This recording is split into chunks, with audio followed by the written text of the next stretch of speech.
तो आज भारत और पाकिस्तान के प्रधानमंत्रियों की मुलाकात हुई। बेहद दोस्ताना माहौल में प्रधानमंत्री नरेंद्र मोदी और नवाज शरीफ दोनों ने बात की। हैदराबाद हाउस में दोनों नेताओं के बीच करीब 45 मिनट तक बैठक चली, जिसमें आतंकवाद और 26/11 के हमले के मुद्दे के साथ साथ व्यापारिक रिश्तों को मजबूत कैसे किया जाए, इस पर भी चर्चा हुई।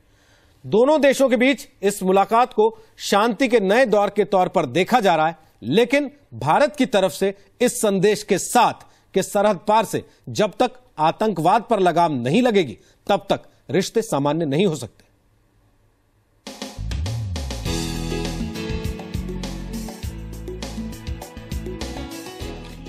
ये महज हैंडशेक नहीं, ये भारत पाकिस्तान के बीच नए युग की शुरुआत है। नमो नवाज युग की शुरुआत। ये युग अमन की उम्मीदों का है। ये युग नए रिश्तों का है। ये दिलों को मिलाने का युग है। इसकी शुरुआत दो प्रधानमंत्रियों ने कर दी है। दिल्ली के हैदराबाद हाउस में प्रधानमंत्री नरेंद्र मोदी और नवाज शरीफ ने मुलाकात की। गर्मजोशी ऐसी कि दोनों नेताओं ने 26 सेकंड तक हैंडशेक किया।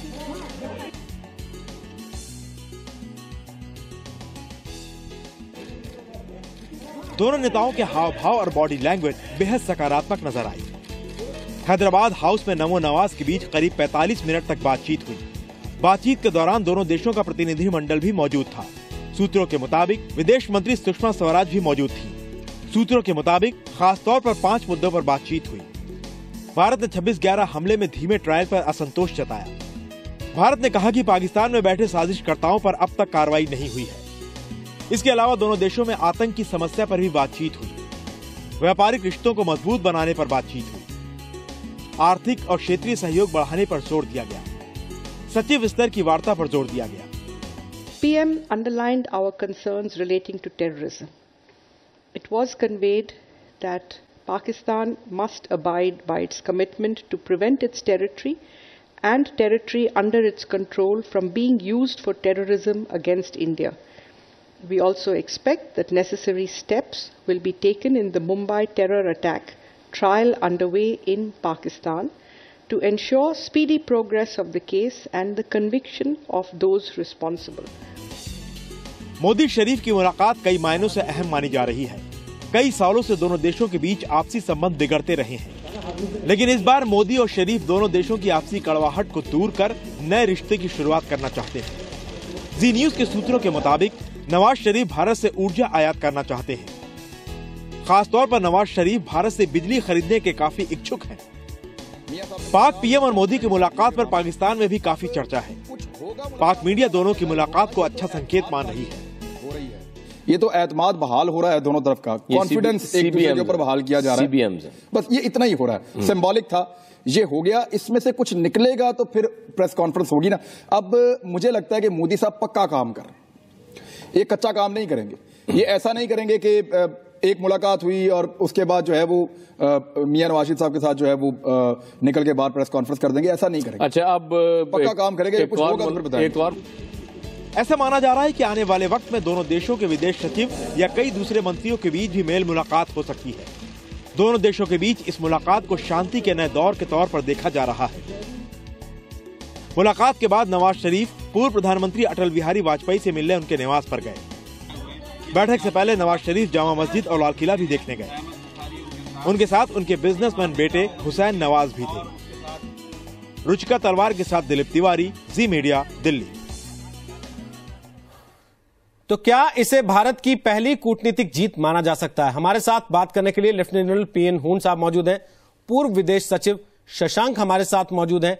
मेजर जनरल अफसर करीम हमारे साथ हैं। बीजेपी के नेता नलिन कोहली हमारे साथ हैं। शिवसेना के नेता प्रेम शुक्ला हमारे साथ हैं और कांग्रेस के नेता अखिलेश प्रताप सिंह हमारे साथ हैं। और आपको बता दें कि अब से कुछ मिनट के बाद हमारे साथ रक्षा विशेषज्ञ उदय भास्कर भी जुड़ जाएंगे। PN हून साहब, सबसे पहले मैं आपसे एक कमेंट चाहता हूं। भारत का पाकिस्तान को न्योता देना, उनका कबूल करना और अपनी टेबल पर भारत का उनको यह बताना कि 26/11 और आतंकवाद पर हम आपसे जल्दी कार्रवाई चाहते हैं, क्या हम ये माने कि भारत की तरफ से यह बड़ा और ऐतिहासिक कदम है? ये एक बहुत ही ऐतिहासिक कदम है। आज तक ऐसे साफ बातों में कभी किसी ने नहीं किया। हाँ, ये हुआ था जबकि अटल बिहारी वाजपेयी जी बस में गए थे लाहौर, उस वक्त ये था माहौल।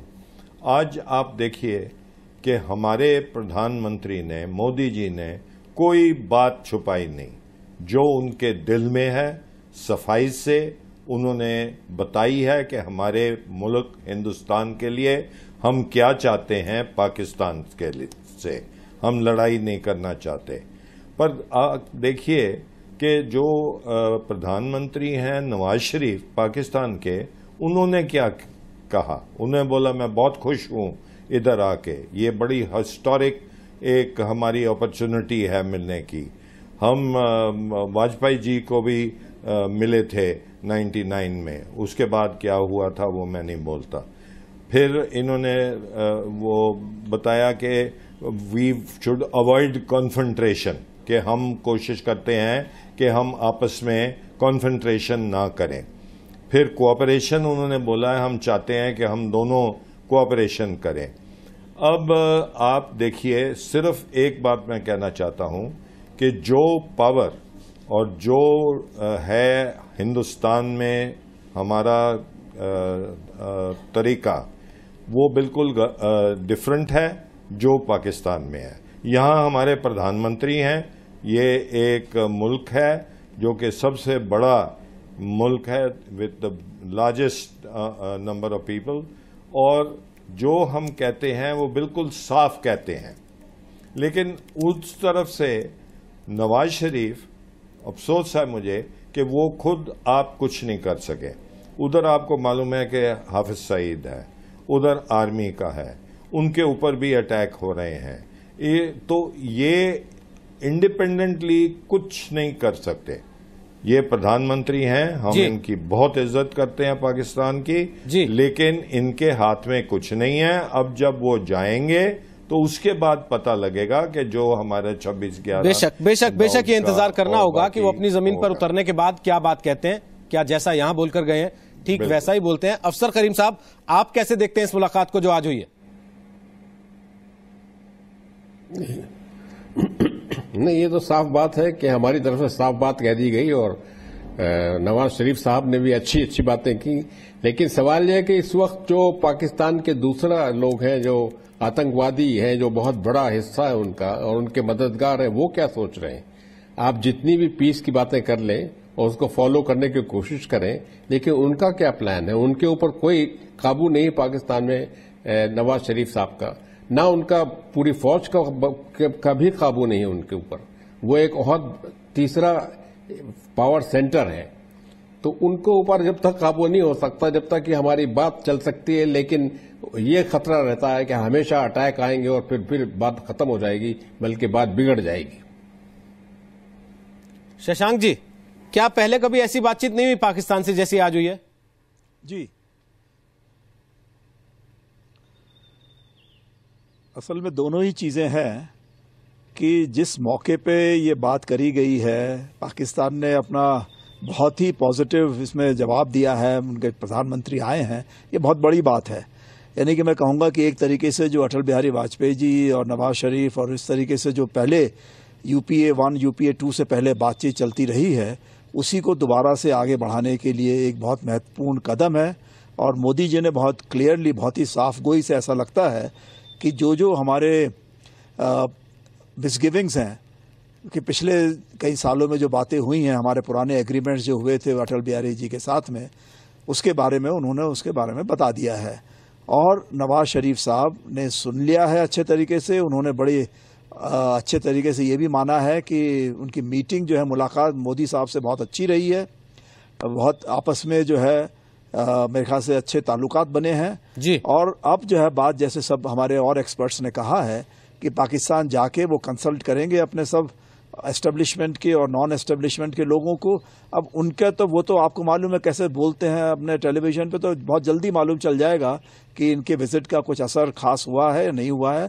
मुझे उम्मीद काफ़ी है, वो इसलिए भी कि अमेरिकन सब वो अफगानिस्तान से निकलने वाले हैं जी। और जहां पहले वो पाकिस्तान आर्मी को, उनके जो भी कुछ हैं, वॉट्स हैं, ये हैं वो हैं, सबको मानते हुए भी वो सोचते थे बड़े स्टेबलाइजर हैं पाकिस्तान में और क्षेत्रीय शांति के लिए भी बहुत महत्वपूर्ण है। अब धीरे धीरे अमेरिकन उनको थोड़ा रिस्पॉन्सिबल बिहेवियर करने के लिए प्रेस कर रहे हैं। चीन भी प्रेस कर रहा है और भी देश बता रहे हैं उनको। तो हमारे ख्याल से लगता है कि इंटरनल डायनेमिक जो है, इंटरनल वो भी थोड़ी बदल रही है, तो हमको उसको ध्यान में रखना चाहिए। लेकिन साथ ही साथ जो बातें साफ गोई से कह दी गई हैं मोदी साहब ने, उसके लिए बहुत ही यूनिक अपॉर्चुनिटी थी और वो यूनिक नेस मेरे ख्याल से रहेगी और मुझे तो उम्मीद है कि बात आगे बढ़ सकती है। जी नलिन कोहली, इससे पहले मैं कांग्रेस की प्रतिक्रिया लूं, मैं आपका एक कमेंट चाहता हूं इस पर बीजेपी की तरफ से। इसको कई रूप से देखना चाहिए। पहली बात तो कि अच्छी पहल है और ये ना केवल भारत पाकिस्तान, भारत श्रीलंका, कई महत्वपूर्ण बातें वहां भी हुई जो आज प्रेस के अंदर आ गई हैं बातें। भारत बांग्लादेश, भारत नेपाल, भारत भूटान, भारत अफगानिस्तान, वहां पर भी कई महत्वपूर्ण मुद्दे हैं। भारत मॉरिशस, तो एक अच्छी पहल है, अच्छी शुरुआत है। दूसरी बात है कि हम लोग अपने स्टैंडर्ड्स करते हैं, मीडिया में एक अपेक्षा कई बार आ जाती है कि क्या निकलेगा। ये एक रास्ता है, चलना है। हम अपनी चिंताएं रखेंगे सामने। जहां तक मोदी जी ने इसको स्पष्ट किया, जहां नवाज शरीफ साहब के आप स्टेटमेंट को देखेंगे, उन्होंने 3-4 बातें कही कि हमें अपनी जनता, अमन के लिए, अपने जनता के लिए काम करना है। दोनों जो सरकारें हैं बिल्कुल वो स्पष्ट भूमिका से निकली हैं। मैंडेट दोनों के पास है, मिसट्रस्ट से हटना है, कोऑपरेशन की तरफ बढ़ना है, कॉन्फ्लिक्ट घटाना है। तो ये बातें जो है सही हैं, लेकिन जो स्ट्रक्चर्ड मूवमेंट आगे है उसका भी एक संकेत हमें आज मिल गया जब फॉरेन सेक्रेटरी टॉक्स की बात हो रही है। बिल्कुल। और पहले भी अगर हम देखें, हम लगातार कहते आ रहे थे कि ये जो है लोकतंत्र का एक उत्सव है और लोकतंत्र में आस्था सब देशों की है। तो यहां पर उसमें आए भागीदारी की, उसके लिए हम धन्यवाद कहते हैं सबको। ये बहुत अच्छा उन्होंने भी रिस्पॉन्ड किया, सारे देशों ने, पाकिस्तान ने किया। तो मुझे लगता है ये बातें अब शुरू होती हैं, स्ट्रक्चर्ड काम होता है, आगे बढ़ते हैं, फॉरेन सेक्रेटरीज आते हैं।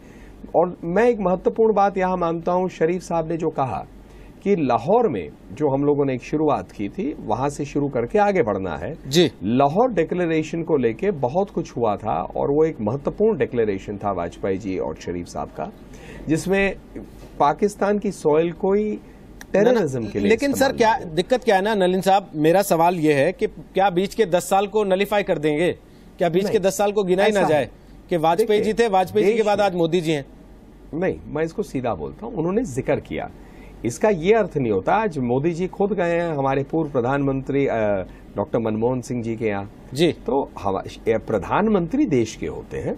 हमारी लड़ाइयां अगर हो, मैं एक राजनीतिक रूप से शब्द का प्रयोग कर रहा हूं, लड़ाइयां तो अगर है तो हमारे जो है ये राजनीतिक स्तर पर होता है जी, और सरकार कभी बैठी नहीं होती, काम होते, कई जगह सक्सेस मिलते, कई जगह सक्सेस नहीं कांग्रेस से लेना चाहता हूं। तो आप इस बात को बढ़ाते, कई आपके ट्रैक्स नहीं चल पाते जी, तो ट्रैक बदले जाते हैं। मैं इस पर एक कमेंट कांग्रेस से लेना चाहता हूं। हम लोग कह रहे हैं कि आलोचना करते हुए आज जो बात बढ़ रही है, उन्होंने एक बात रखी और हम लाहौर डिक्लेरेशन को क्यों महत्वपूर्ण। बिल्कुल नलिन जी, मैं रोक रहा हूं आपको, माफी चाहता हूं, ब्रेक के वक्त पर है, लेकिन मैं फिर भी एक कमेंट अखिलेश आपका लेकर जाना चाहता हूं। क्या आपको लगता है एक ये मैसेज कन्वे करने की कोशिश हो रही है कि जो कुछ हुआ वो या तो आज हुआ या फिर अटल बिहारी वाजपेयी के समय में हुआ था, बीच के 10 साल में कुछ हुआ नहीं, या बीच के 10 साल हम फेलियर रहे पाकिस्तान से संबंधों की जहां तक बात है उसको देखें तो?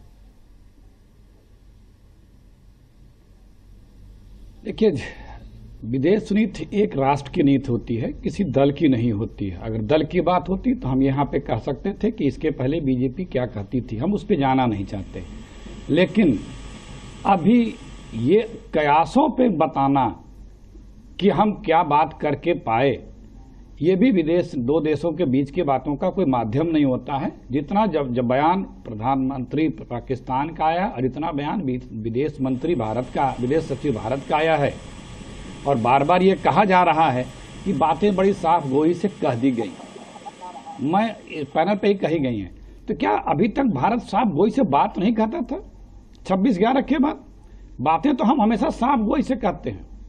ये देश जानना चाहेगा कि हमारी साफ गोई बातों पे रिस्पांस क्या था, क्या हमें आश्वासन मिला, क्या भविष्य में हम किस तरह की उम्मीद करें, क्योंकि एक डेडलॉक क्यों आया था? डेडलॉक 26/11 के बाद से बहुत सी चीजों और बहुत उसके बाद से सीमा पे होती गई, इसलिए आया था कि आप जो अभी हमारे विदेश सचिव ने कहा है, जो वर्ड यूज किया था कि आप अपने वादे पे खरे उतरें जी, ये वर्ड यूज किया।